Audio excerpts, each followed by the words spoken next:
ராஜீவ்காந்தி அரசு மருத்துவமனையில் ஏற்பட்ட கழிவுநீர் கசிவு சரி செய்யப்பட்டு விட்டதாகவும் அதுகூட தெரியாமல் எடப்பாடி பழனிசாமி அறிக்கை விட்டுள்ளதாகவும் அமைச்சர் மா சுப்பிரமணியன் விமர்சித்துள்ளார்.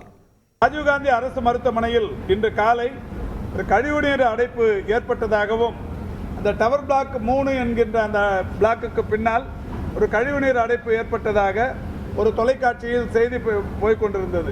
இந்த மெட்ரோ ரயில் பணிகள் நடைபெற்றுக் கொண்டிருக்கிற காரணத்தினால் இன்று காலை திடீரென்று அங்கே ஒரு சிறிய அளவிலான பாதிப்பு ஏற்பட்டிருக்கிறது. பாதிப்பு ஏற்பட்டு ஒரு 15-20 நிமிடங்கள் அந்த கழிவுநீர் வெளியில் வந்திருக்கிறது.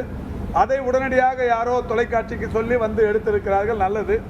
ஆனாலும் அது உடனடியாக சரி செய்யப்பட்டுவிட்டு இதற்கான பதிவையும் சம்பந்தப்பட்ட தொலைக்காட்சிக்கு கல்லூரியின் முதல்வர் அனுப்பி அவர்களும் அந்த பதிலை பதிவு செய்து விட்டார்கள்.